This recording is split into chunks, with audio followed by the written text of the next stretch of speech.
Good evening. Hello. Welcome. I do hope my fan can't be heard. Good morning, good evening, good afternoon. Welcome to the show. Tonight, we're doing something a little cozy again. I had a really nice time the other week when I was reading Winnie the Pooh live.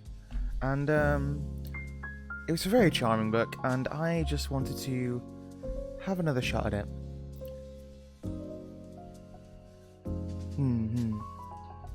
Maybe down the music a bit. But yeah, it was just such a comfortable stream. Oh my. And besides,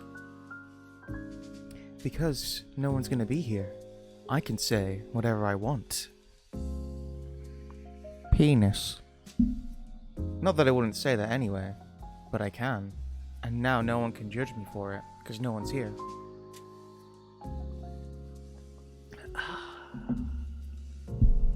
I'm wondering whether to keep the music on whilst we're doing the reading. This is basically just a live stream on what got on at the moment. Maybe not the best idea.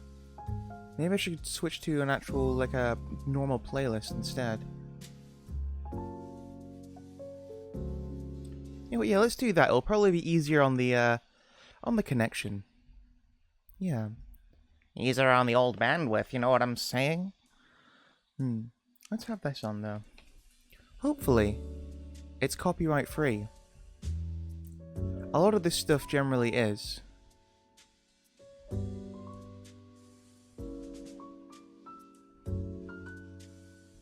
Yeah. It's just an autumn smooth jazz mix.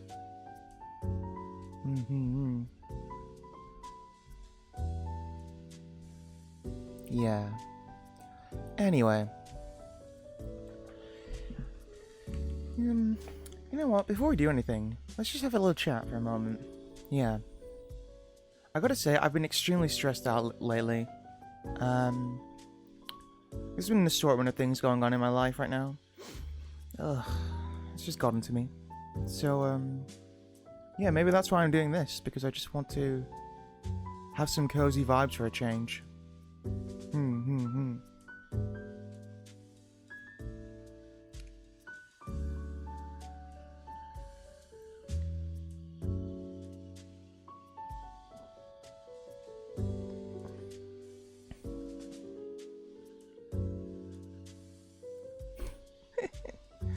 But yeah, I had a friend going through some troubles, some romantic troubles as it were, but it's very clearly not romantic from my point of view.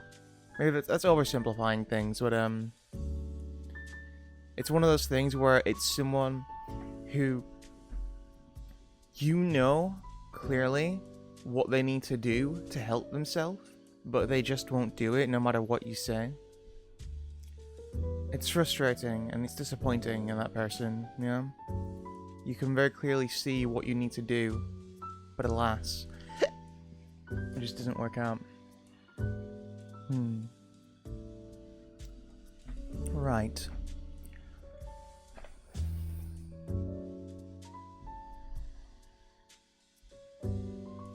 There we go. Tell you what, let's make myself a little bigger.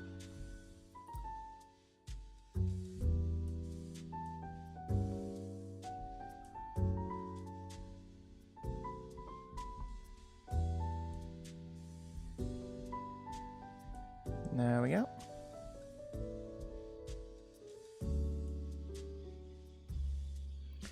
I always forget I had the hat on, the headband on. Tell you what, let's change that to something else.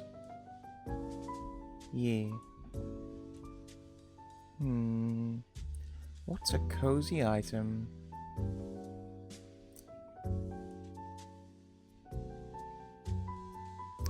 Oh, here's a sleeping cap.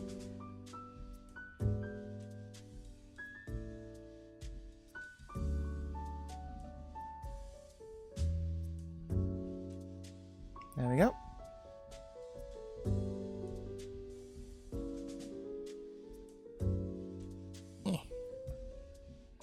There we go. Now no one will see that, I think, hopefully. Nah, no one's gonna see that.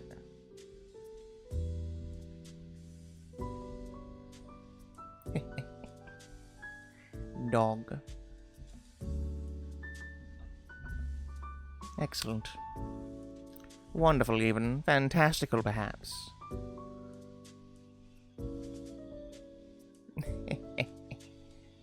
Dog. But yeah, I say we start reading the book. It's been 12 minutes now. Let's get on with things. So, last time we got to chapter 4, and that's where we'll be starting off. So, let's just have a sip of water before we start.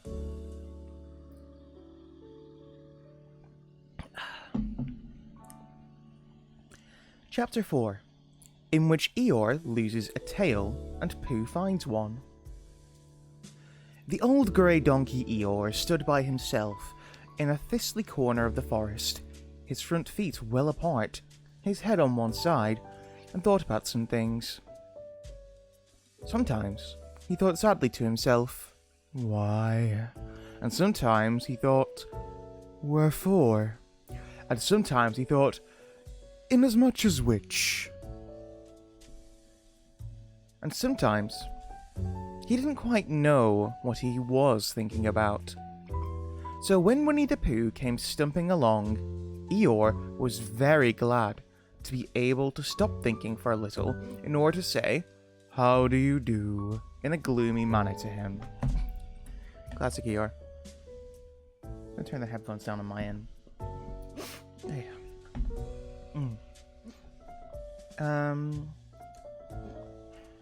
"And how are you?" said Winnie the Pooh. Eeyore shook his head from side to side. "Not very how," he said. "I don't seem to have felt at all how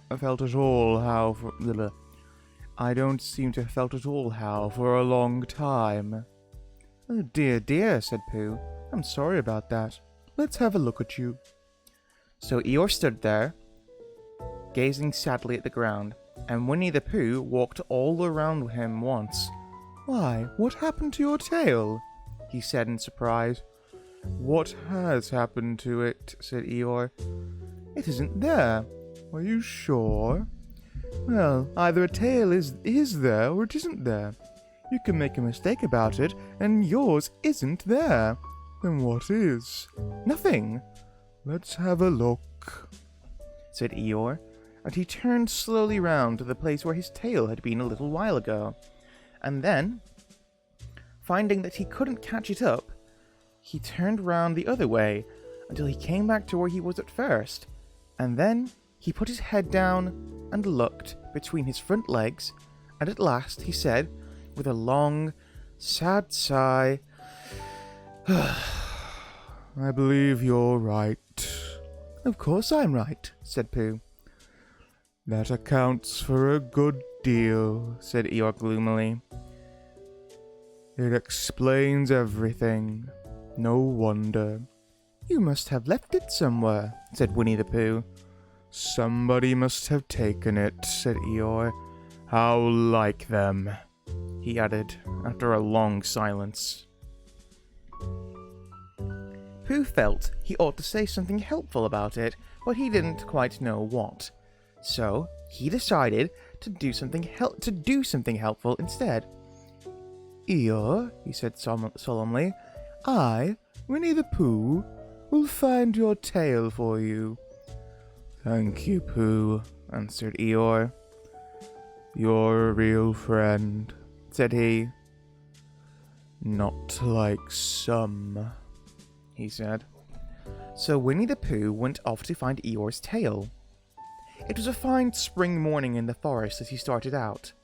Little soft clouds played happily in a blue sky, skipping from time to time in front of the sun as if they had come to put it out, then sliding away suddenly so that the next might have his turn.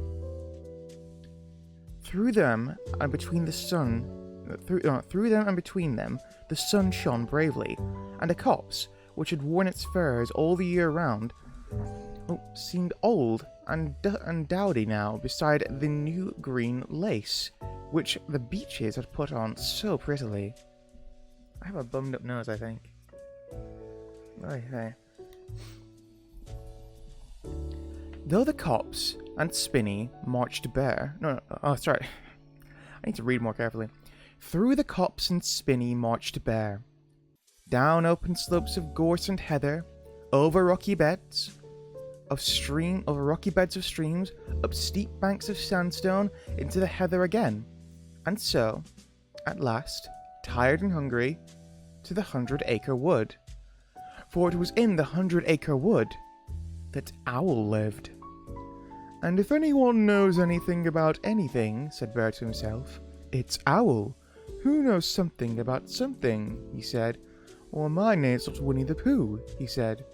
Which it is. Which it is, he added. So there you are.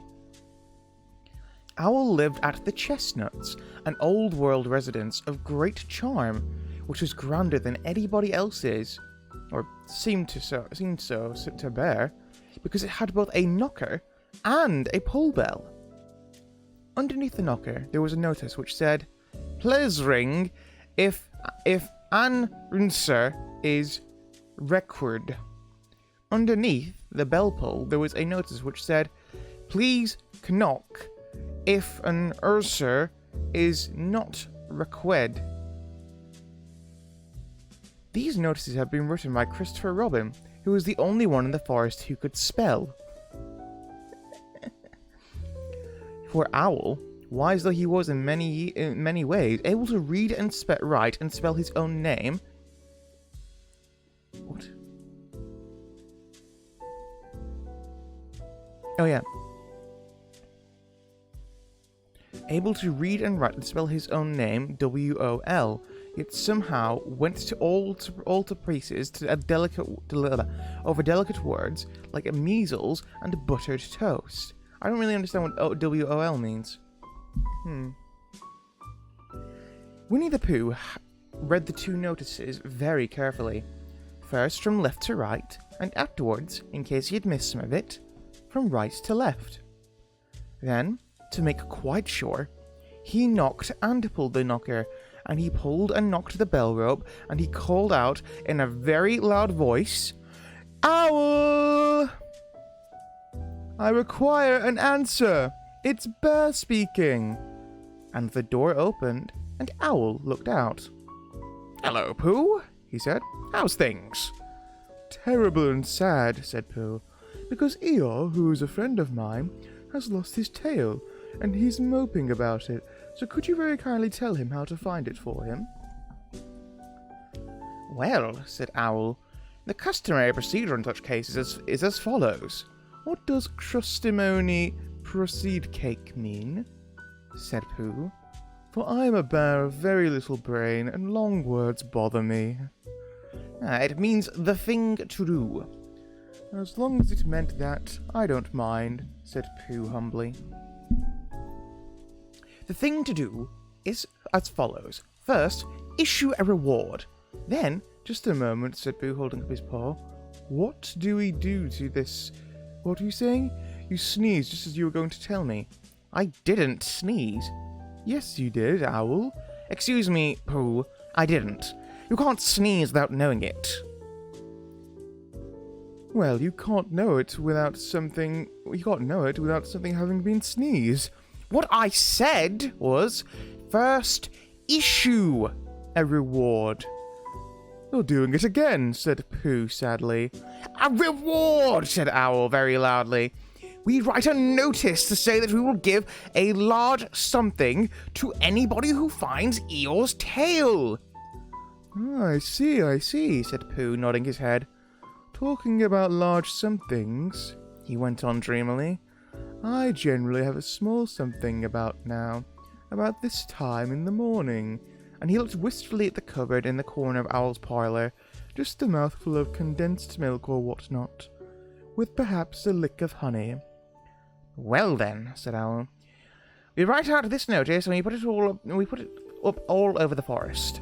"A lick of honey," murmured Bear to himself, or not, as the case may be. And he gave a deep sigh and tried very hard to listen to what Owl was saying.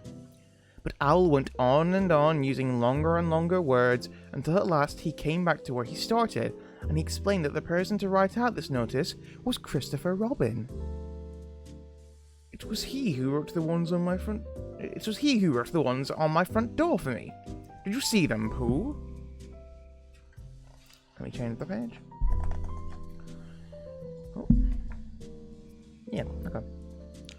For some time now, Pooh had been saying yes and no in turn with his eyes shut to all that Owl was saying, and having said yes, yes last time, he said no, not at all now, without really knowing what Owl was talking about. Didn't you see them? Said Owl, a little surprised. Come and look at them. So they went outside, and Pooh looked at the knocker and the notice below it. Oh. And he looked at the bell rope and the notice below it, and the more he looked at the bell rope, the more he felt he had seen something like it somewhere else sometime before. Handsome bell rope, isn't it? Said Owl. Pooh nodded. It reminds me of something, he said, but I can't think what. Where did you get it?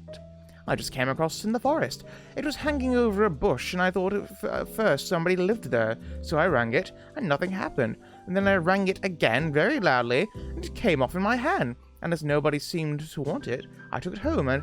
Owl, said Pooh solemnly, you made a mistake. Somebody did want it. Who? Eeyore. My dear friend Eeyore. He was fond of it. Fond of it? Attached to it, said Winnie the Pooh sadly. So with these words, he unhooked it and carried it back to Eeyore, and when Christopher Robin had nailed it on its right place again, Eeyore frisked about the forest, waving his tail so happily that Winnie the Pooh came over all funny and had to hurry home for a little snack of something to sustain him. And wiping his mouth an hour afterwards, he sang to himself proudly. Who found the tail? I, said Pooh, at 1:45, only it was 11:15 really, and I found the tail. And that's the story of, that's a story about Eeyore.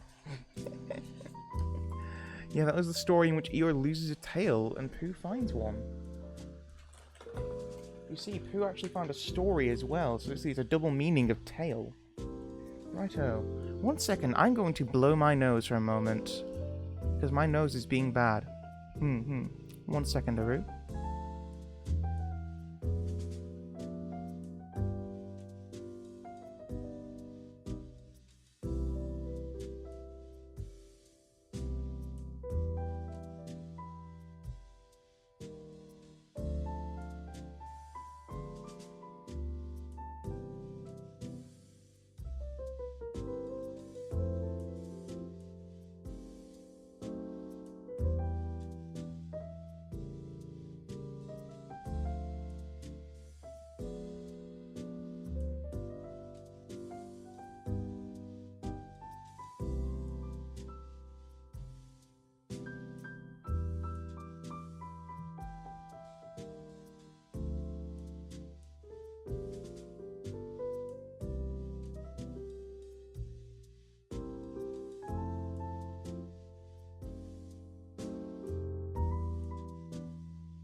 Hi again.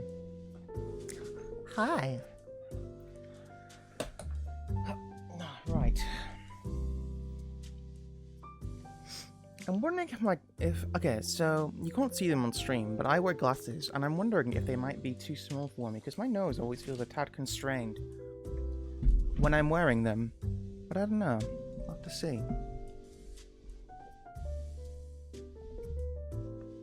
Chapter 5, in which Pooh meets a heffalump. One day, when Christopher Robin and Winnie the Pooh and Piglet were all talking together, Christopher Robin finished the mouthful he was eating and said carelessly, "I saw a heffalump today, Piglet." What was it doing?" asked Piglet. Just humping along, ugh. "Just lumping along," said Christopher Robin. "I don't think it saw me." "I saw one once," said Piglet. "At least, I think I did," he said. "Only perhaps it wasn't." "So did I," said Pooh, wondering what a heffalump was like. "You don't often see them," said Christopher Robin carelessly. "Not now," said Piglet. "Not at this time of the year. Not at this time of the year," said Pooh. Then they all talked about something else, until it was time for Pooh and Piglet to go home. My glasses on.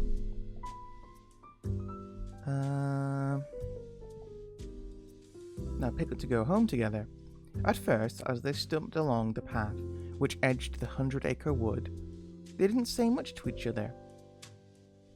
But when they came to the stream and had helped each other across the stepping stones and were able to walk side by side again over the heather, they began to talk in a friendly way about this and that, and Piglet said, "If you see what I mean, Pooh," and Pooh said, "It's just what I think myself, Piglet." And Piglet said, But on the other hand, Pooh, we must remember." And Pooh said, "Oh, quite true, Piglet, though I had forgotten it for the moment." And then, just as they came to the 6 pine trees, Pooh looked round to see that nobody else was listening, and said, in a very solemn voice, "Piglet, I have decided something." "What have you decided, Pooh?" "I have decided to catch a heffalump."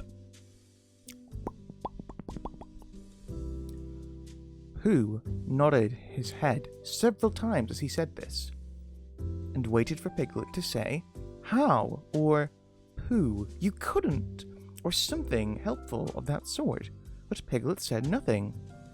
The fact was, Piglet was wishing that he had thought about it first. Let me put my glasses on again, actually. I think I do need them. Yeah, well, it's fine. "I shall do it," said Pooh, after waiting a little longer, "by means of a trap." But I have lost where I was. "And it must be a cunning trap, so you will have to help me, Piglet." "Pooh," said Piglet, feeling quite happy again now, "I will." And then he said, "How shall we do it?" And Pooh said, "That's just it. How?" And then they sat down together to think it out. Pooh's first idea was that they should dig a very deep pit, and then the heffalump would come along and fall into the pit. And "Why?" said Piglet. "Why what?" said Pooh. "Why would he fall in?" Pooh rubbed his nose with his paw, and said that the heffalump might be walking along, humming a little song, and looking up at the sky, wondering if it would rain, and so he wouldn't see the very deep pit until he was halfway down, when it would be too late. Piglet said that was a very good trap, but supposing it were raining already. Pooh rubbed his nose again, and said that he hadn't thought of that, and then he brightened up, and said that, if it were raining already, the heffalump would be looking at the sky, wondering if it would clear up, and so he wouldn't see the very deep pit until he was halfway down, when it would be too late. Piglet said that, now that his point had been explained, he thought it was a cunning trap. Oh, Piglet and Pooh, they are a little brain but big of heart. Why is my chair so... Right, there we go. That's a bit better. Yeah.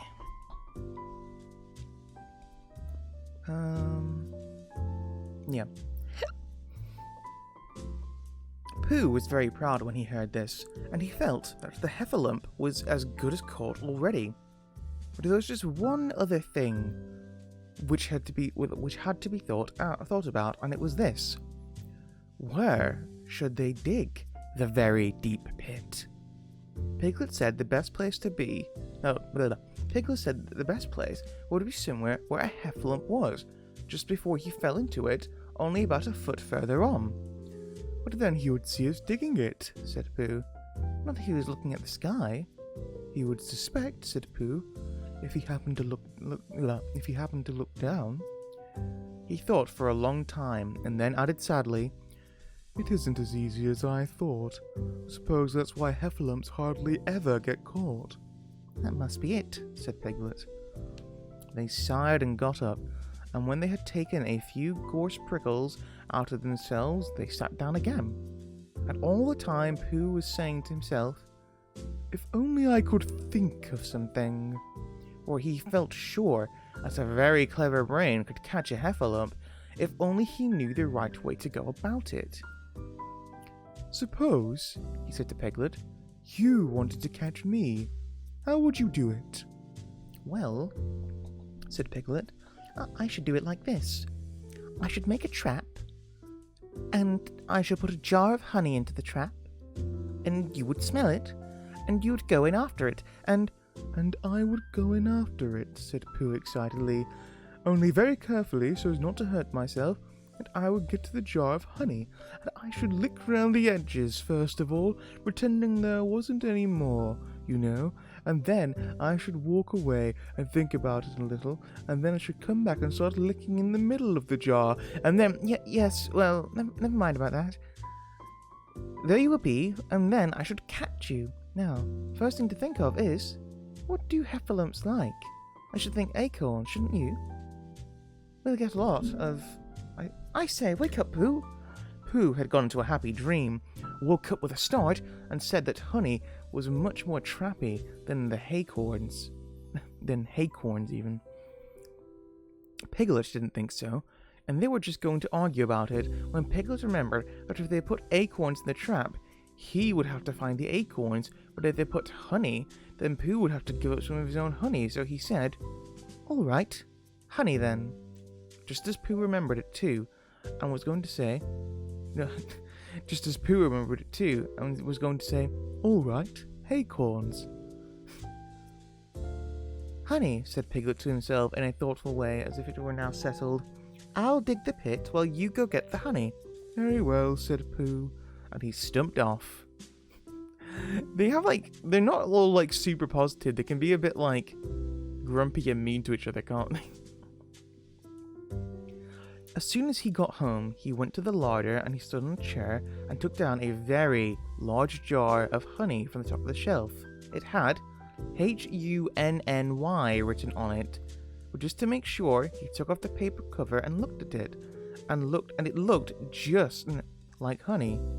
"But you never can tell," said Pooh. "I remember my uncle saying once that he had seen cheese just this colour." So he put his tongue in and took a large lick. "Yes," he said, "it is. No doubt about that. And honey, I should say, right down to the bottom of the jar. Unless, of course," he said, "somebody put cheese in at the bottom for a joke. Perhaps I'd better go a little further, just in case. In case heffalumps don't like cheese. Same as me. Oh!" And he gave a deep sigh. "I was right. It is honey all the way down." Right the way down, as actually it says. Having made certain of this, he took the jar back to Piglet, and Piglet looked up from the bottom of his very deep pit and said, "Got it?" And Pooh said, "Yes, but it isn't quite a full jar." And he threw it down to Piglet, and Piglet said, "No, it isn't. Is that all you've got left?" And Pooh said, "Yes, because it was. So Piglet put the jar at the bottom of the pit and climbed out, and they went off home together. "Well, good night, Pooh," said Piglet, and when they had got to Pooh's house...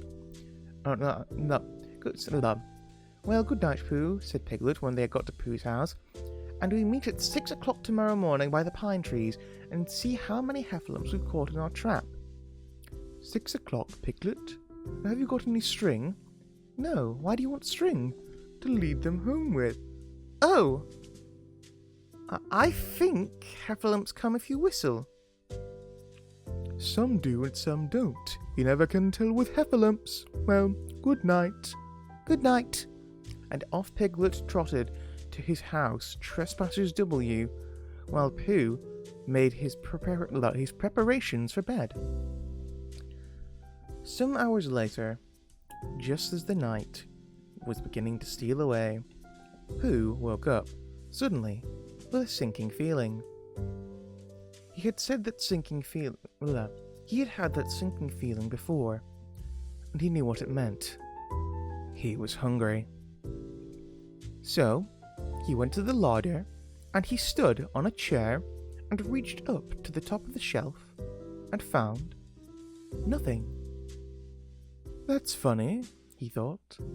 I know I had a jar of honey there, a full jar full of honey right up to the top, and it said honey, Hunny, written on it, so that I should know it was honey.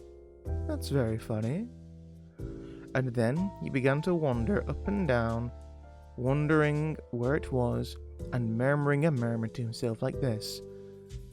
It's very, very funny, 'cause I know I had some honey, 'cause it had a label on, saying honey. A galoptuous full a pot too, and I don't know where it's got to. No, I don't know where it's gone. Well, it's funny.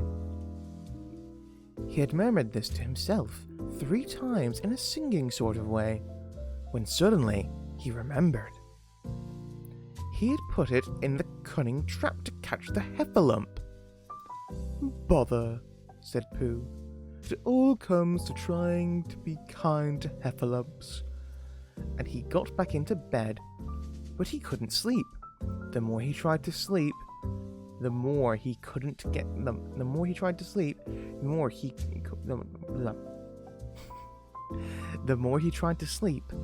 couldn't. He tried counting sheep, which is sometimes a good way of getting to sleep, and as that was no good, he tried counting heffalumps, and that was worse, because every heffalump that he counted was making straight for a pot of Pooh's honey and eating it all. For some minutes he lay there miserably, but when the 587th heffalump was licking its jaws and saying to itself, "Very good honey this, I don't know when I've tasted better," Pooh could no longer bear it. He jumped out of bed, he ran out of the house, and he ran straight up to the 6 pine trees. The sun was still in bed, but there was a lightness in the sky over the 100-acre wood, which seemed to show that it was waking up and would soon be kicking off the clothes. In the half-light, the pine trees looked cold and lonely, and the very deep pit seemed deeper than it was, and Pooh's jar of honey at the bottom was something mysterious, a shape, and no more. But as he got nearer to it, his nose told him that it was indeed honey, and his tongue came out and began to polish up his mouth, ready for it. Bother, said Pooh, as he got his nose inside the jar. A heffalump has been eating it. And then he thought a little, and said, Oh, no, I did. I forgot. Indeed, he'd eaten most of it, but there was a little left at the very bottom of the jar, and he pushed his head right in and began to lick. By and by, Piglet woke up. As soon as he woke, he said to himself, Oh! Then he said bravely, Yes, and then still more bravely, Quite so! But he didn't feel very brave, for the word which was really jigging about in his brain was heffalumps. What was a heffalump like? Was it fierce? Did it come when you whistled? And how did it come? And how did it come? Was it fond of pigs at all? If it was fond of pigs, did it make any difference what sort of pig? Supposing it was fierce with pigs, would it make any difference if the pig had a grandfather called Trespassers William? He didn't know the answer to any of these questions, and he was going to see his first heffalump in about an hour from now. Of course, Pooh would be with him, and it was much more friendly with two. But suppose heffalumps were very fierce with pigs and bears. Wouldn't it be better to pretend that he had a headache and couldn't go up to the 6 pine trees this morning? And then suppose that it was a very fine day and there was no heffalump in the trap. Here he would be in bed all morning, simply wasting his time for nothing. What should he do? And then he had a clever idea. Pretty sure I read that wrong before, but whatever, we'll roll with it. He would go up very quietly to the 6 pine trees now, peep very cautiously into the trap, and see if there was a heffalump there. And if there was, he would go back to bed, and if there wasn't, he wouldn't. So, off he went. At first, he thought there wouldn't be a heffalump in the trap, and when he thought that there would, and as he got nearer, he was sure that there would. At first he thought there wouldn't be a heffalump in the trap, and then he thought there would, and as he got nearer, he was sure that there would, because he could hear it heffalumping about like anything. Oh dear, oh dear, oh dear, said Piglet to himself, and he wanted to run away. But somehow, having got so near, he felt that he must just see what a heffalump was like. Excuse me. So, he crept to the side of the trap and looked in. And all the time, Winnie the Pooh had been trying to get the honey jar off his head. The more he shook it, the more tightly it stuck. Bother, he said inside the jar, and oh help, and mostly, ow! And he tried bumping it against things, but he couldn't see what he was bumping it against. It didn't help him. No, but as he couldn't see what he was bumping it against, it didn't help him. And he tried to climb out of the trap, but as he could see nothing but jar, and not much of that, he couldn't find his way. So at last he lifted up his head, jar and all, and made a loud roaring noise of sadness and despair. And it was at that moment that Piglet looked down. "Help! Help!" cried Piglet. "A heffalump! A horrible heffalump!" And he scampered off as hard as he could, still crying out, "Help! Help! A horrible hoffalump! A hellable horrorlump! Hoffable hellerlump!" And he didn't stop crying and scampering until he got to Christopher Robin's house. "Whatever's the matter, Piglet?" said Christopher Robin, who was just getting up. Said Piglet, breathing so hard that he could hardly speak. A heffalump! Where? Up there, said Piglet, waving his paw. What did it look like? Like it had the biggest head you ever saw, Christopher Robin. A great enormous thing, like nothing. A huge, big, well, like I don't know, like an enormous big nothing. Like a jar. Well, said Christopher Robin, putting on his shoes, I shall go and look at it. Come on. Piglet wasn't afraid if he had Christopher Robin with him, so off they went. I can hear it, can't you? Said Piglet anxiously as they got nearer. I can hear something, said Christopher Robin. It was Pooh bumping his head against a tree root he had found. There, said Piglet, isn't it awful? And he held on tight to Christopher Robin's hand. Suddenly, Christopher Robin began to laugh, and he laughed, and he laughed, and he laughed. And while he was still laughing, crash went the heffalum's head against the tree root, smash went the jar, and out came Pooh's head again. And Piglet saw what a foolish piglet he had been, and he was so ashamed of himself that he ran straight off home and went to bed with a headache. But Christopher Robin and Pooh went home to breakfast together. "Oh, Bear," said Christopher Robin, "how I do love you." "So do I," said Pooh. And yeah, that's the end of that story. End of chapter 5.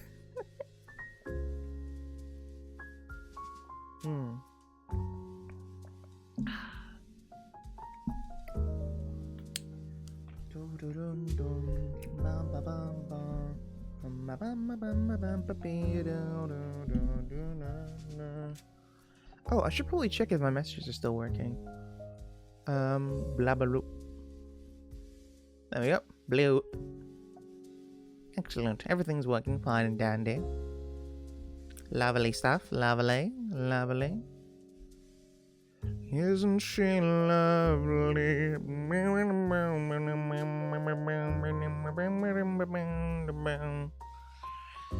Excellent.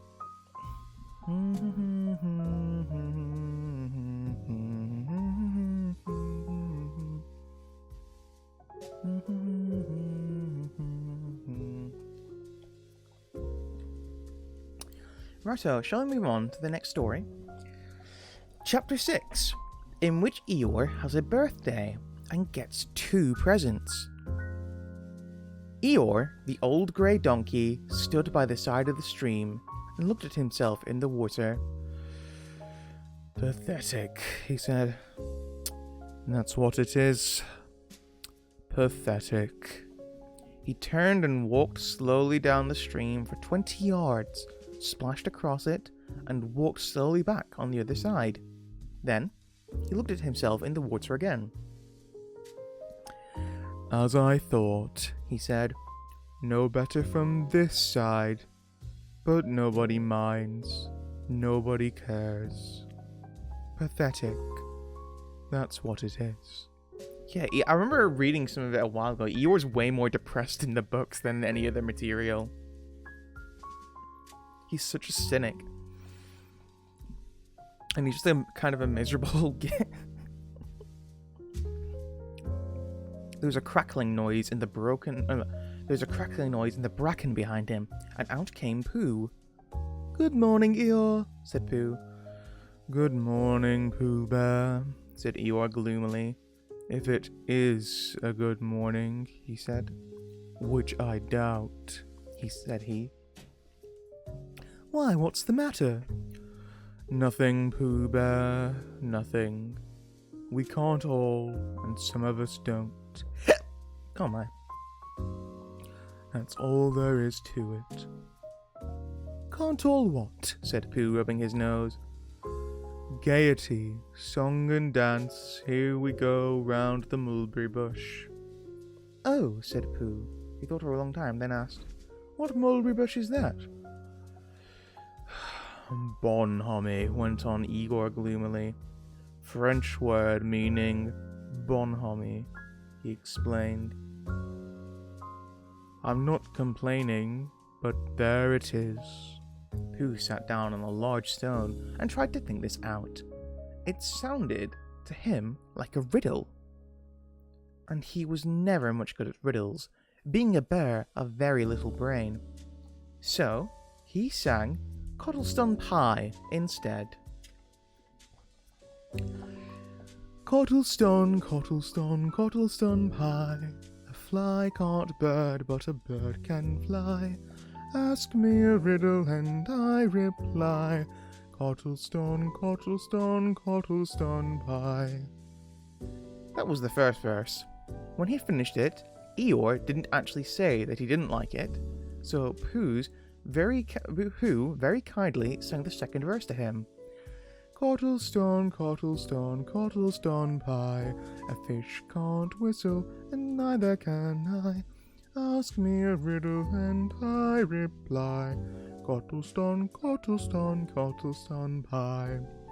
Eeyore still said nothing at all, so Pooh hummed the third verse quietly to himself. Cottlestone, cottlestone, cottlestone pie. Why does a chicken? I don't know why. Ask me a riddle, and I reply. Cottlestone, cottlestone, cottlestone pie. That's right, said Eeyore. Sing. Tiddly umpty too. Here we go, gathering nuts and may. Enjoy yourself. I am, said Pooh. Some can, said Eeyore. Why, what's the matter? Is anything the matter? You seem so sad, Eeyore. Sad? Why would I be sad? It's my birthday. The happiest day of the year. Your birthday? Said Pooh in great surprise. Of course it is. Can't you see? Look at all the presents I have had. He waved a fruit from side to side. Look at the birthday cake, candles and pink sugar. Pooh looked, first to the right and then to the left. Presents? Said Pooh. Birthday cake? Said Pooh. Where? Can't you see them? No, said Pooh. Neither can I, said Eeyore. Joke, he exclaimed. Ha ha! Damn, Eeyore is... wow. Pooh scratched his head, being a little puzzled by all this. But is it really your birthday? He asked. It is. Oh, well, many happy returns for the day, Eeyore. And many happy returns to you, Pooh Bear. But it isn't my birthday. No, it's mine. But you said many happy returns. Well, why not? You don't always want to be miserable on my birthday, do you? Oh, I see, said Pooh. It's bad enough, said Eeyore, almost breaking down. Being miserable myself, what with no presents and no cake and no candles and no proper notice taken of me at all. But if everybody else is going to be miserable too... This was too much for Pooh. Stay there, he called to Eeyore as he turned and hurried back home as quick as he could, for he felt that he must get poor Eeyore a present of some sort at once, and he could always think of a proper one afterwards. Outside his house he found Piglet, jumping up and down trying to reach the knocker. Hello, Piglet. Hello, Pooh, said Piglet. What are you trying to do? I was trying to reach the knocker, said Piglet. I just came round. Let me do it for you, said Pooh, kindly. So he reached up and knocked on the door. I have just seen Eeyore. He began, and poor Eeyore is in a very sad condition, because it's his birthday, and nobody has taken any notice of it, and he's very gloomy. You know what Eeyore is? And there he was, and what a long time. Whoever lives here and is answering this door, and knocked again. But Pooh, said Piglet, it's your own house. Oh, said Pooh. So it is. Well, let's go in. So in they went. The first thing Pooh did was go to the cupboard to see he had quite a small jar of honey left, and he had. So he took it down. I'm giving this to Eeyore, he explained, as a present. What are you going to give? Couldn't I give it too, said Piglet. From both of us? No, said Pooh. That would not be a good plan. Jeez, they're all so mean. I guess it just makes them people, doesn't it? Alright then, I'll give him a balloon. I've got one left from my party. I'll go and get it now, shall I? That, Piglet, is a very good idea. It is just what Eeyore wants to cheer him up. Nobody can be uncheered with a balloon. So off Piglet trotted, and in the other direction went Pooh with his jar of honey. It was a warm day, and he had a long way to go. He hadn't gone more than halfway when a sort of funny feeling began to creep all over him. It began at the tip of his nose and trickled all through him and out at the soles of his feet. It was just as if somebody inside him were saying, "Now then, Pooh, time for a little something. Dear, dear, said Pooh. I don't know it. No, I didn't know it. No, I didn't know it was as late as that. So he sat down and took the top off his jar of honey. Luckily I brought this with me, he thought. Many a bird going out on a warm day like this would never have thought of bringing a little something with him, and he began to eat. Now, let me see, he thought as he took his last lick of the inside of the jar. Where was I going? Ah, yes, Eeyore. He got up slowly, and then, suddenly, he remembered. He had eaten Eeyore's birthday present. Bother, said Pooh. What shall I do? I must give him something. For a little while, he couldn't think of anything. Then he thought, well, it's a very nice pot, even if there's no honey in it. And if I washed it clean and got somebody to write a happy birthday on it, Eeyore could keep things in it, which might be useful. So, as he was just passing the 100-acre wood, he went inside to call on Owl, who lived there. Yeah, interesting enough, the 100-acre wood is only a part of where they live. Not the entire place, like how Disney has done it, but yeah. Good morning, Owl, he said. Good morning, Pooh, said Owl. Many happy returns of Eeyore's birthday, said Pooh. Oh, is that what it is? What are you giving him, Owl? What are you giving him, Pooh? I'm giving him a useful pot to keep things in, and I wanted to ask you... Is this it? Said Owl, taking it out of Pooh's paw. Yes, and I wanted to ask you... Somebody has been keeping honey in it, said Owl. You can keep anything in it, said Pooh earnestly. It's very useful like that, and I wanted to ask you... You ought to write a happy birthday on it. That was what I wanted to ask you, said Pooh, because my spelling is wobbly. It's good spelling, but it wobbles, and the letters get in the wrong places. Would you write a happy birthday on it for me? It's a nice pot, said Owl, looking at it all around.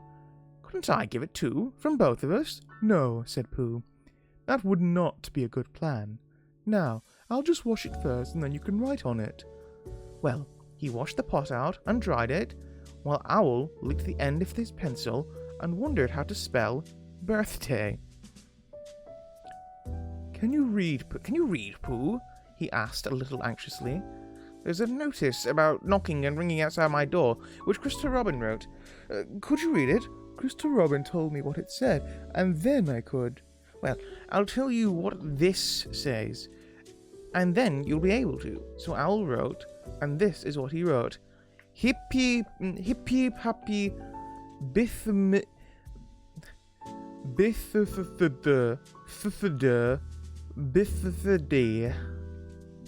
Pooh looked on admiringly. I'm just saying a happy birthday, said Owl carelessly. It's a nice long one, said Pooh, very much impressed by it. Well, actually, of course, I'm saying a very happy birthday with love from Pooh. Naturally, it takes a good deal of pencil to say a long thing like that. Oh, I see, said Pooh. While all this was happening, Piglet had gone back to his own house to get Eeyore's balloon. He held it very tightly against himself, so that it shouldn't blow away, and he ran as fast as he could so as to get to Eeyore before Pooh did, for he thought he would like to be the first to give a present, just as if he had thought of it without being told by anybody. And running along and thinking how pleased Eeyore would be, he didn't look where he was going. And suddenly, he put his foot in a rabbit hole and fell down flat on his face. Bang! Piglet lay there, wondering what had happened. At first, he thought that the whole world had blown up. And when he thought that perhaps only the forest part of it had. No, and then he thought, rather, only the forest part of it had. And then he thought that perhaps only he had. And he was now alone in the moon or somewhere, and would never see Christopher Robin or Pooh or Eeyore again. And then he thought, well, even if I'm in the moon, I needn't be face downwards all the time. So he got cautiously up and looked about him. He was still in the forest. Oh, well, that's funny, he thought. I wonder what that bang was. I couldn't have made such a noise just falling down. And where's my balloon? And what's that small piece of damp rag doing? It was the balloon.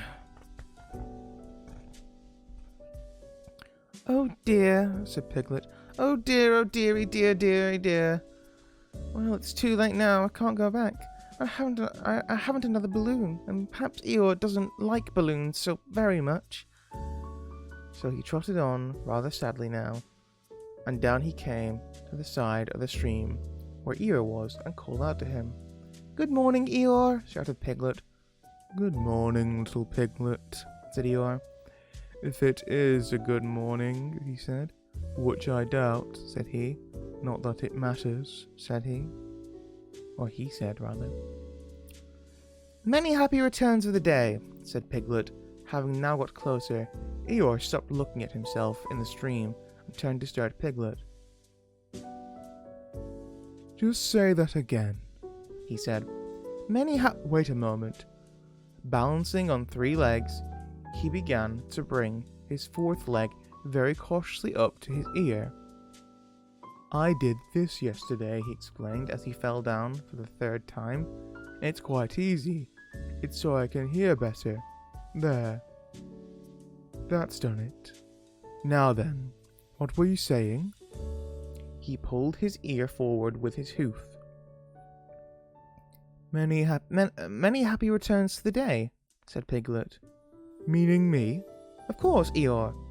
My birthday? Yes. Me having a real birthday? Yes, Eeyore, and I brought you a present. Eeyore took down his right hoof from his ear, turned round, and with great difficulty put up his left hoof. I must have that in the other ear, he said. Now then. A present, said Piglet very loudly. Meaning me again? Yes. My birthday still? Of course, Eeyore. Me going on having a real birthday? Yes, Eeyore, and I brought you a balloon. Balloon? Said Eeyore. You did say balloon? One of those big coloured things you blow up? Gaiety, song and dance. Here we are and there we are. Yes, but I'm afraid...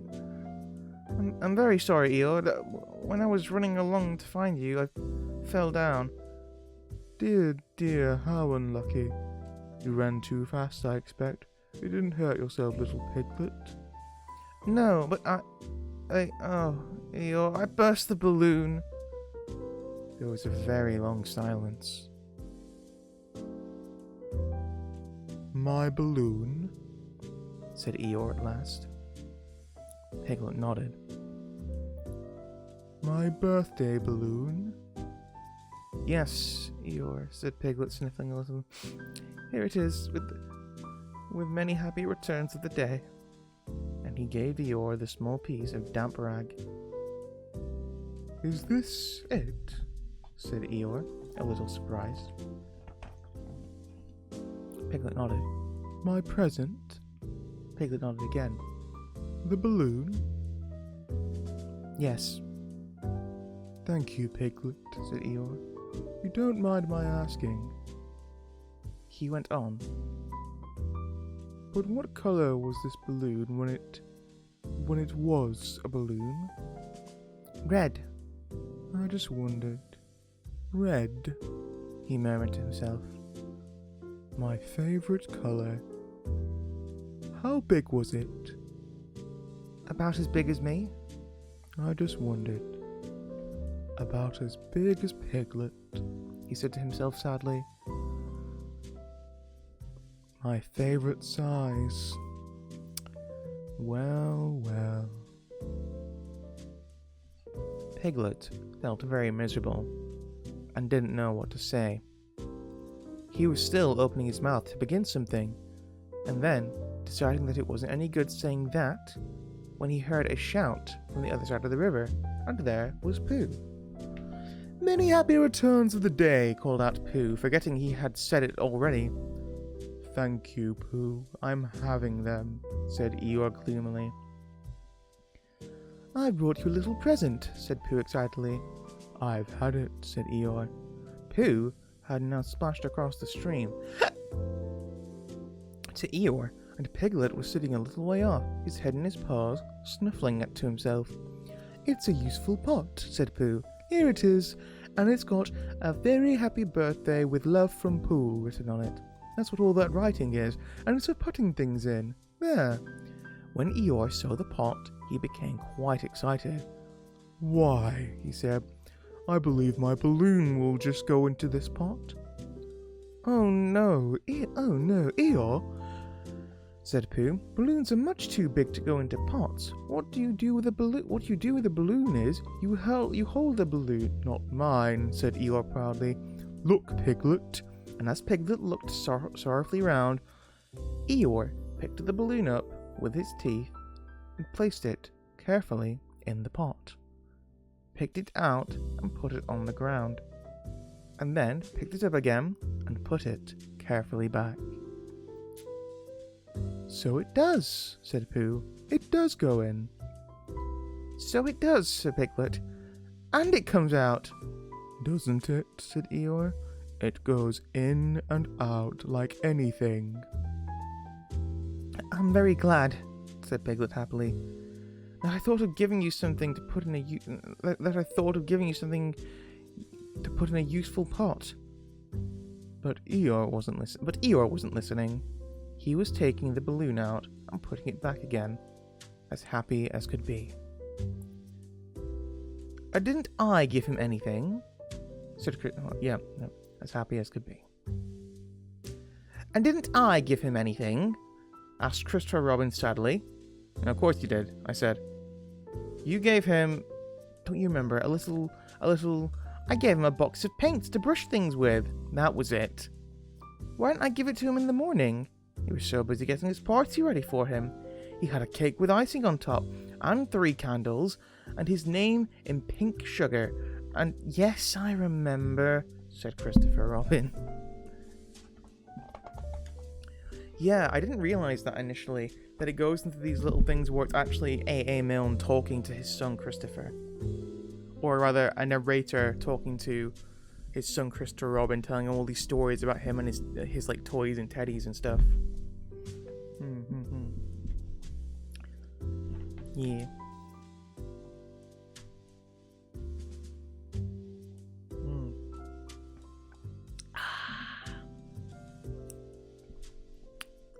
How are you all doing tonight, by the way? I hope people are well. I don't know no one's going to be here, but that's okay. I think... What should we do? Should we do one more story, maybe? Maybe one more story? What to do?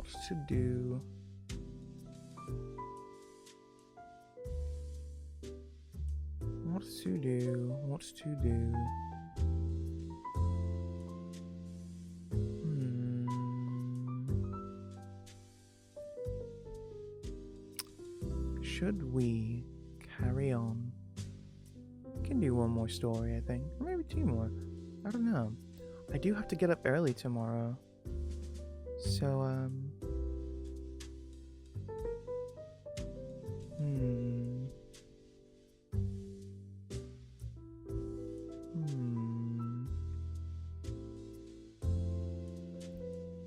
Whatever shall I do? What shall I do?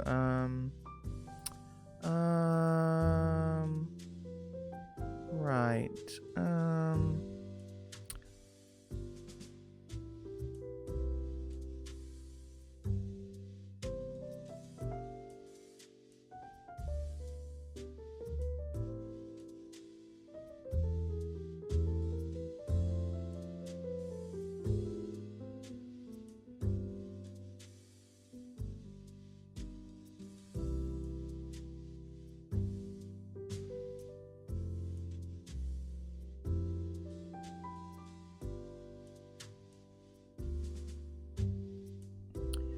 Righto, yeah. Sorry about that. I was needed for a moment. Let's do one more story. I do enjoy these fairly short reading streams. I know that, yeah, I want to do some for longer, but alas, my current living situation does not allow me to do very long streams. Oh, woe is me. And besides, this is a fairly niche stream anyway, so, yeah. It's okay. Anyway, Chapter 7. In which Kanga and Baby Roo come to the forest, and Piglet has a bath. Nobody seemed to know where they came from, but there they were in the forest, Kanga and Baby Roo. When Pooh asked Christopher Robin, "How did they come here?" Christopher Robin said, "In the unusual way, if you know what I mean, Pooh." And Pooh, who didn't, said, "Oh." Then he nodded his head twice and said, "In the unusual way. Ah." Then he went to call upon his friend Piglet to see what he thought about it. And at Piglet's house, he found Rabbit, so they all talked about it together. "What I don't like about this matter is this," said Rabbit. "Here we are, you, Pooh, and you, Piglet, and me, and suddenly..." "And Eeyore," said Pooh. "And Eeyore, and then suddenly..." "And Owl," said Pooh. "And Owl, and then all of a sudden..." "Oh, and Eeyore," said Pooh. "I was forgetting him."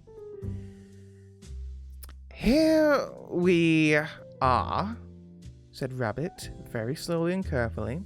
"All of us. And then, suddenly, we wake up one morning, and what do we find? We find a strange animal among us. An animal of whom we had never even heard before. Animal who carries her family about with her in her pocket. Suppose I carried my family about with me in my pocket. How many pockets should I want?" 16, said Piglet. 17, isn't it? And one more for a handkerchief, that's 18. And 18 pockets in... 18 pockets in one suit! I haven't time. There was a long and thoughtful silence, and then Pooh, who had been frowning very hard for some minutes, said, "I make it 15. "What?" said Rabbit. 15. 15 what? "Your family." "Oh, what about them?" Pooh rubbed his nose and said that he thought he had been talking about his family. "Did I?" said Rabbit carelessly. "Oh, is Rabbit really forgetful? I can't remember," said Rabbit carelessly. "Yes, you said..." "Oh, never mind." Never mind, said Piglet. "Never mind, Pooh," said Piglet impatiently. "The question is, what are we to do about Kanga?" "Oh, I see," said Pooh. "The best way," said Rabbit, "would be this.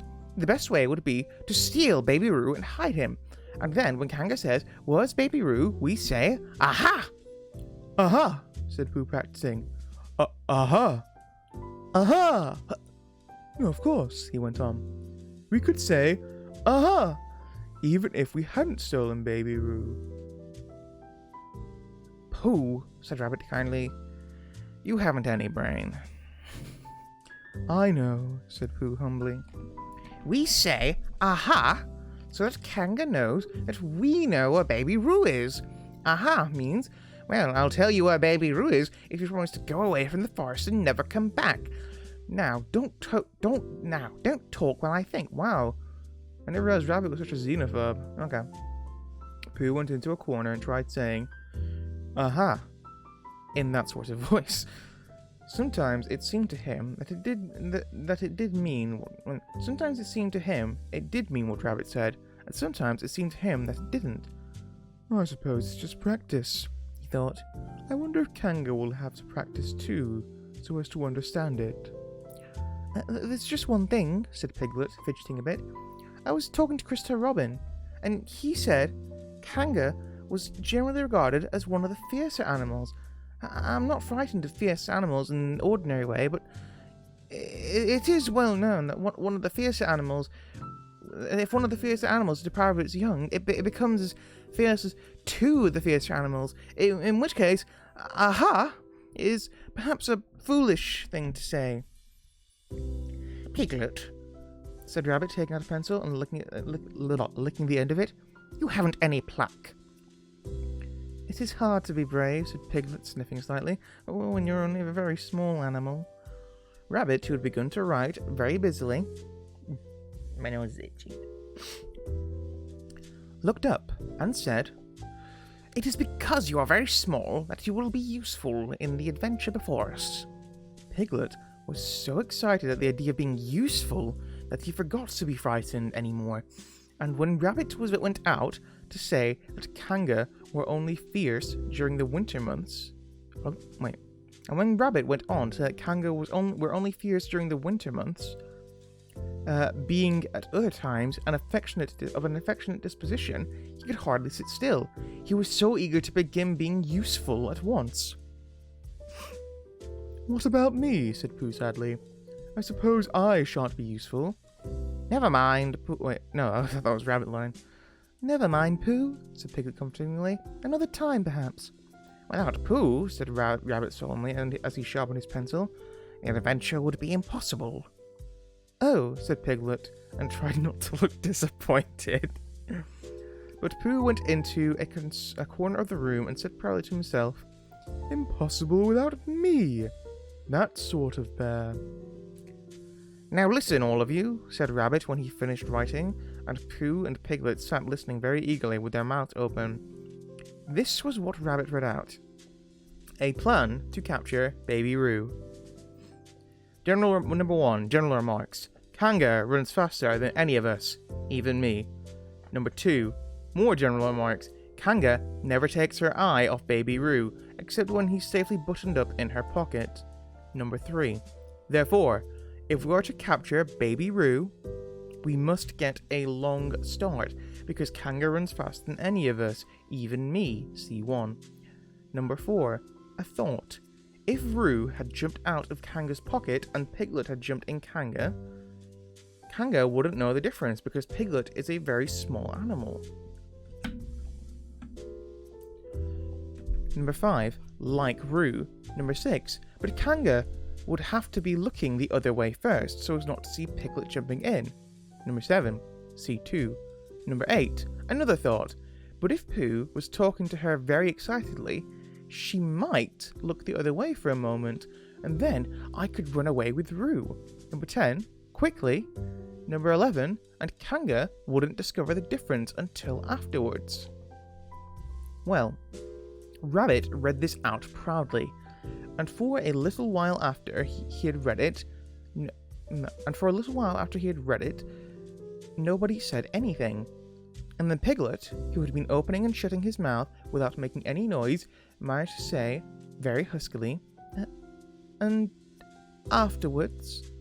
"How do you mean?" "When Kanga does discover the difference, then we'll say, 'Aha!'" "All 3 of us?" "Yes." "Oh. Why? What's the trouble, Piglet?" "Nothing," said Piglet. As long as we all 3 say it."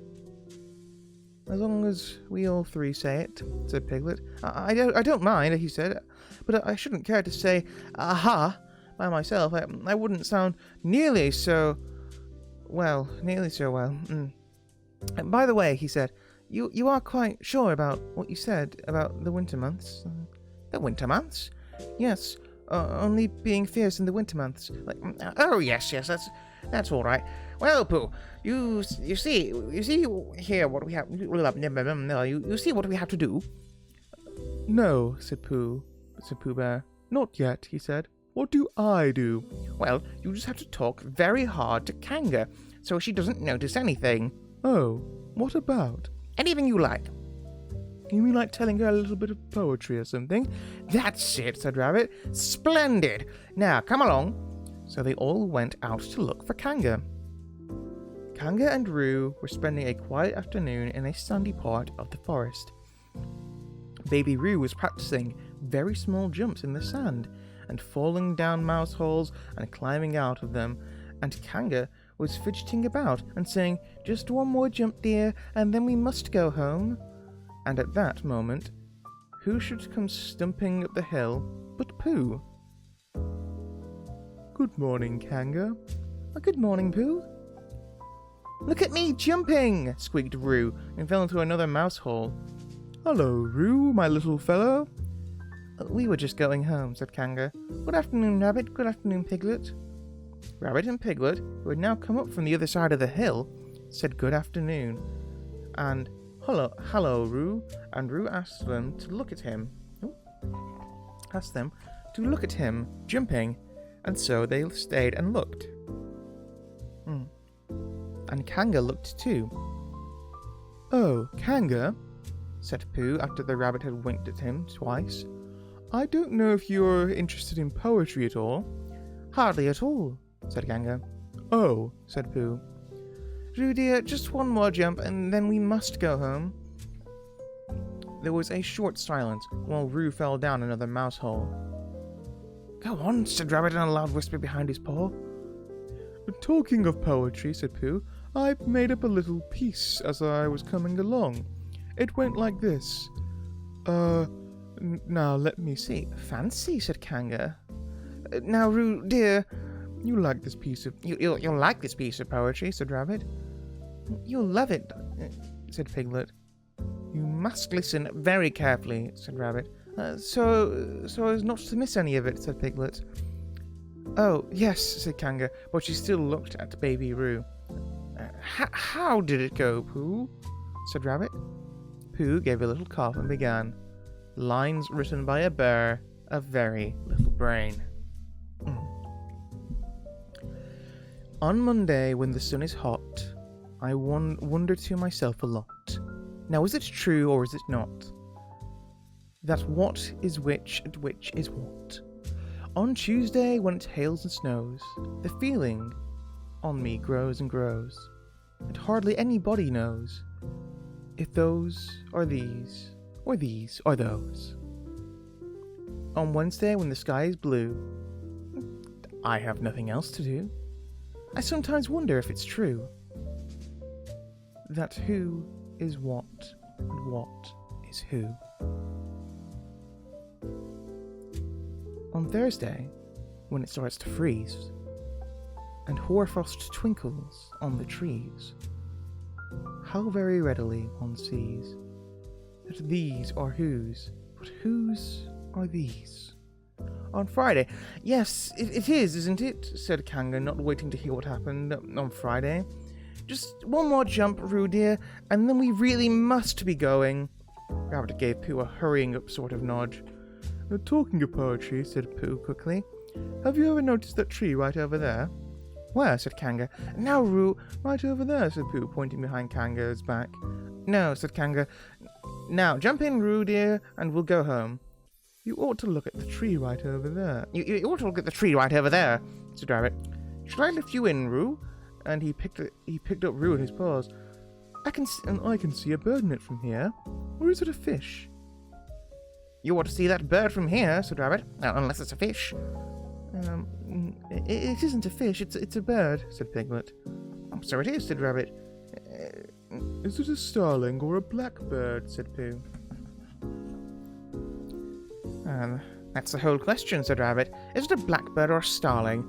And then at last Kanga did turn her head to look, and the moment that her head was turned, Rabbit said in a loud voice, In you go, Roo! And in jumped Piglet into Kanga's pocket, and off scampered Rabbit with Roo in his paws as fast as he could. Why, where's Rabbit? Said Kanga, turning round again. Oh, you're all right, Roo dear. Piglet made a squeaky Roo noise in the bottom of Kanga's pocket. Rabbit had to go away, said Pooh. I think he thought of something he had to go and see about suddenly. And Piglet? I think Piglet thought of something at the same time, suddenly. Well, we must be getting home, said Kanga. Goodbye, Pooh. And in 3 large jumps, she was gone. Pooh looked after her after she went. I wish I could jump like that, he thought. Some can and some can't. That's how it is. But there were moments when Piglet wished that Kanga couldn't.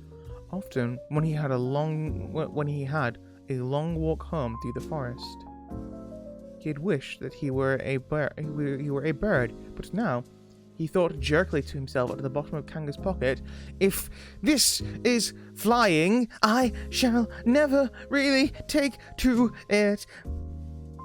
And as he went up in the air, he said, "Oh!" And as he came down, he said, "Ow!" And as he was saying, "Oh, ow, ow, ow, ow," all the way to Kanga's house. What was it reading I just did? Ooh, ow, oh, ow, ooh, ow, ow, ow. Ow, ow, oof, oof, ow, oof, oh, my back. My back hurts so much. Ow, oh, ow. Of course, as soon as Kanga unbuttoned her pocket, she saw what had happened. Just for a oh yeah, there's a button on her pocket. She thought just for a moment, she thought she was frightened, and then she knew she wasn't, for she felt sure that Christopher Robin would never let any harm happen to Roo. So she said to herself, "If they're having a joke with me, I shall have a joke with them." "Now then, Roo dear," she said, just as she took Piglet out of her pocket, "bedtime." "Aha!" said Piglet, as well as he could after his terrifying journey. But it wasn't a very good aha, and Kanga didn't seem to understand what it meant. "Bath first," said Kanga in a cheerful voice. "Aha!" said Piglet again, looking round anxiously for the others, but the others weren't there. Rabbit was playing with baby Roo in his own house, and feeling more fond of him every minute.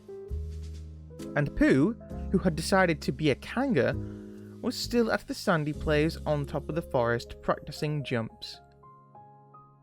"I am not at all sure," said Kanga in a thoughtful voice, "that it wouldn't be a good idea to have a cold bath in the evening. Would you like that, Roo dear?" Piglet, who had never really been fond of baths, shuddered a long, indignant shudder, and said in as brave a voice as he could, "Kanga, I see that the time has come to speak plainly." "Funny little Roo," said Kanga. She got the bath water ready. "I am not Roo," said Piglet loudly. "I am Piglet." "Yes, dear, yes," said Kanga soothingly. And imitating Piglet's voice, too, so clever of him, she went on as she took a large bar of yellow soap out of the cupboard. "What will he be doing next?" "Can't you see?" shouted Piglet. "Haven't you got eyes? Look at me." "I am looking, Roo dear," said Kanga rather severely. "And you know what I told you yesterday about making faces. If you go on making faces like Piglet, you will grow up to look like Piglet, and then think of how sorry you will be. Now then, into the bath, and don't let me have to speak to you about it again." Into the bath? No. Before he knew where he was, Piglet was in the bath, and Kanga was scrubbing him firmly with a large lathery flannel. "Ow!" cried Piglet. Let me out! I'm Piglet!" "Don't open the mouth, dear, or the soap goes in," said Kanga. "There, what did I tell you?" You did it on purpose," listed Piglet as soon as he could speak again, and then accidentally had another mouthful of leathery flannel. "That's right, dear, don't say anything," said Kanga, and in another minute Piglet was out of the bath, being rubbed dry with a towel. "Now," said Kanga, "there's your medicine, and then bed." "But what medicine?" said Piglet. "To make you grow big and strong, dear. You don't want to grow up small and weak like Piglet, do you? Well then." At that moment there was a knock at the door. "Come in," said Kanga, and in came Christopher Robin. Christopher Robin," said Piglet. "Tell Kanga who I am. She keeps saying I'm Roo. I'm not Roo, am I?" Christopher Robin looked at him very carefully and shook his head. "You can't be Roo," he said, "because I've just seen Roo playing in Rabbit's house." "Well," said Kanga, "fancy that. Fancy my making a mistake like that." There you are," said Piglet. I told you so. I'm Piglet." Christopher Robin shook his head again. "Oh, "You're not Piglet," he said. "I know Piglet well, and he's quite a different colour." Piglet began to say that this was because he had just had a bath, and then he thought that perhaps he wouldn't say that. As he opened his mouth to say something else, Kanga slipped the medicine spoon in, then patted him on the back and told him that it was really quite a nice taste when he got used to it. "I knew it wasn't Piglet," said Kanga. "I knew it wasn't Piglet," said Kanga. "I wonder who it can be." "Perhaps it's some relation of Pooh," said Christopher Robin. "What about a nephew or an uncle or something?" Kanga agreed that this was probably what it was, and said that they would have to call it by some name. "I shall call it Pootle," said Christopher Robin. "Henry Pootle for short." And just when it was decided, Henry Pootle wriggled out of Kanga's arms and jumped to the ground. To his great joy, Christopher Robin had left the door open. Never had Henry Pootle Piglet run so fast as he ran then, and he didn't stop running until he had got quite close to his house. But when he was 100 yards away, he stopped running and rolled the rest of the way home, so as to get his own nice comfortable colour again. So Kanga and Roo stayed in the forest, and every Tuesday, Roo spent the day with his great friend Rabbit, and every Tuesday, Kanga spent the day with her great friend Pooh, teaching him to jump, and every Tuesday, Piglet spent the day with his great friend Christopher Robin. So they were all happy again. And yeah, that's the end of the chapter. Righto. I do believe that shall be the end of the stream today. Yeah. That's gonna be where it's all at here. Oh.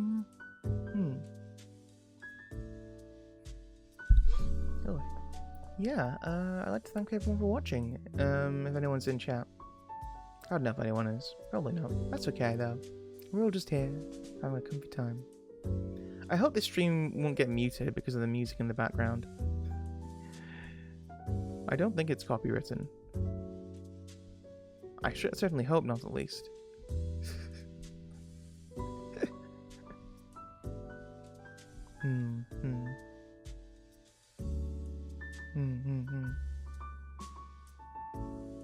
Yeah. But, yeah. That's going to be everything for the stream, I think, because, yeah, I unfortunately do need to be going. Saddens me, though it does. Righto. I shall hopefully be back on Thursday. And, yeah. I'll hopefully see you all in a bit. Quite tired.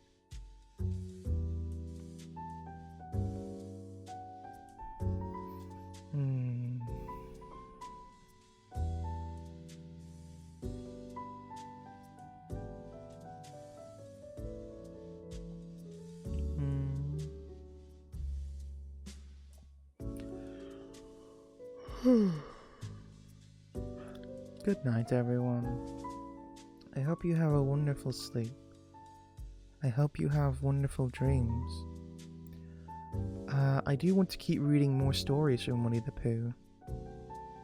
So, yeah. We'll try and do more, maybe on the weekend, maybe next week. But they're so relaxing to me. They're just nice, comfy streams. Yeah. This is definitely more of a for me kind of stream. But yeah.